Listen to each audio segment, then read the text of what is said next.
Morning students of 5th standard, we are going to start our MSc chapter 3। अब हम MSc का chapter 3 start करने जा रहे हैं जिसका नाम है लव योर एनिमीज़ टू। अब लव योर एनिमीज़ टू का मतलब होता है लव मीन्स आप सब जानते हैं कि लव मतलब प्यार, तो आप प्यार करिए किससे? अपने दुश्मनों से। एनिमीज़ टू, दुश्मन means enemies and two means उनसे भी। तो जैसे हम अपने फैमिली फ्रेंड से प्यार करते हैं उसी तरह आपको अपने दुश्मनों से भी प्यार करना है। नाउ वर्ड्स ऑफ विजडम, कुछ ऐसे वर्ड्स जिनको आपको अपनी लाइफ में फॉलो करना चाहिए। If life is universal to can be left out, अगर अपनी जो लाइफ है वो पूरी दुनिया में प्रसिद्ध होगी तो no one can be left out, तब क्या होगा? किसी एक को भी हम छोड़ नहीं सकते हैं। Now let's start our lesson. अब हम अपना लेसन स्टार्ट करते हैं। Lesson 3। Once upon a time there lived a farmer named Taun. Taun was very kind and good natured. अब एक समय, बहुत समय पहले की बात है कि एक गांव में एक फार्मर मतलब किसान हुआ करता था जिसका नाम था तुआन। अब Tuan was very kind and good natured, वो काफ़ी ईमानदार और काफ़ी सच्चे भाव का इंसान था। He lived in a small hut on his farm and his wife with children and earned by selling whatever crops he produced. अब वो गांव में एक छोटी सी झोपड़ी में रहा करता था और खेत में काम करता था। खेत में काम करते इस टाइम पे साथ में उसकी बीवी और उसके बच्चे भी काम किया करते थे। किस तरह से कि वो जो खेत में चीज़ें को उगाता था उसके वाइफ और उसके बच्चे ले जाके उसे सेल करते थे, यानी मार्केट में ले जाके बेचा करते थे खेतों के जो अनाज थे। इसी तरह से उनकी गुजारा हो रहा था। Tuan loved helping others whenever someone fell ill or needed something। अब तुआन जो था उसको लोगों की मदद करना बहुत पसंद था। जब भी आसपास में कोई भी बीमार होता था या जब भी किसी को उसकी ज़रूरत पड़ती थी तो वो वहाँ पे तुरंत पहुँच जाता था। तुआन वॉज देयर टू हेल्प, और तब किसी का भी नाम आगे आए ना आए लेकिन तुआन हमेशा पहुँचा था।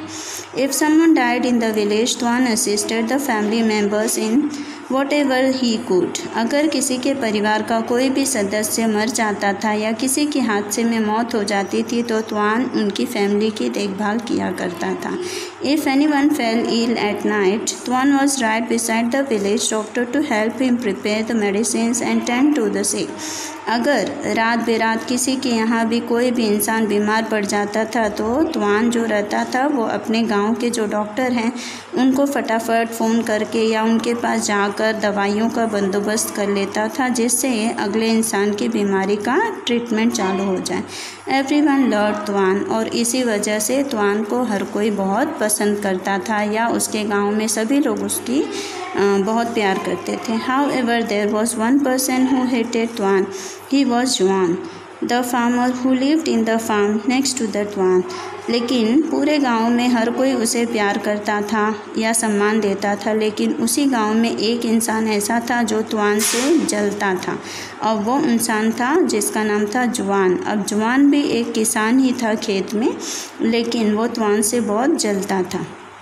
A lazy person by nature, जुआन hardly put in any effort to cultivate his land। अब वो जुआन इसलिए जला करता था क्योंकि वो बहुत ही लेज़ी था, बहुत आलसी था, और आलसी होने के कारण वो खेत में काम कम किया करता था जिसके कारण उसका कोई नाम नहीं जानता था और वो पैसे भी नहीं अर्न कर पाता था। जबकि तुआन जो था वो बहुत ही मेहनती था, इसी वजह से वो उससे जलता था।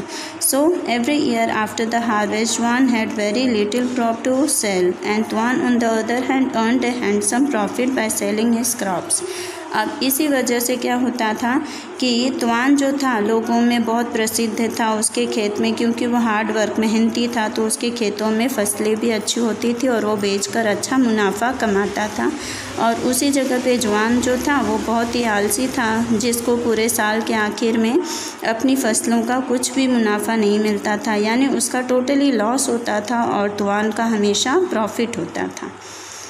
One year Juan could no longer contain his jealousy. अब एक साल तो ऐसा हुआ कि जुआन जो था उसकी मतलब जलने की जो भावना थी उसका कोई अंत नहीं रहा, यानी वो ज़रूरत से ज़्यादा उसने कुछ ऐसा काम कर लिया। Just days before Tuan was to reap his harvest Juan set fire to Tuan's crops at night. अब जैसे ही क्रॉप्स यानी फसलें जब कटने का समय था तो तुआन अपने खेत में जब सारे फसलों को इकट्ठा करके रख के गया था, उसी जगह पे जुआन रातों रात गया और उसने उसकी फसलों को आग लगा दिया। रातों रात तो जो तुआन की सारी फसलें जलने लग गई। Tuan was asleep but one of his neighbours alerted him about the fire. अब तुआन तो बेचारे को कुछ पता नहीं था, इसलिए वो रात में सो रहा था, लेकिन उसी के एक पड़ोसी ने उसे जल्दी से चिल्ला के अलर्ट किया, बताया कि तुम्हारे खेत में तुम्हारी फसलों में आग लग गई है। Together they put out the fire and saved much of the crops. अब वो और उसका पड़ोसी दोनों गए और जितनी भी फसलें उनसे बच सकती थी उन्होंने बचाई, आग को बुझाया पानी डाल के और फसलों को, क्रॉप्स को, अनाज को अपने बचा लिया। Seeing the direction from which the fire had started, Tuan knew that Juan has played this rude trick on him. अब जिस तरह से डायरेक्शन माने दिशाओं, उसने घूम घूम के हर दिशाओं में देखा तो तुआन को समझ में आ गया कि ये तो जुआन के घर की तरफ से आग की लपटें हैं, तो ज़रूर जुआन ने ही उसके खेतों में आग लगाई है। But he decided to let the matter rest. लेकिन वो इतना सच्चा और ईमानदार था, शांति का प्रतीक था, इसलिए उसने बोला चलो जाने तो, जो भी हुआ ठीक है। ऐसा करके उसने इस मैटर को वहीं पर छोड़ दिया।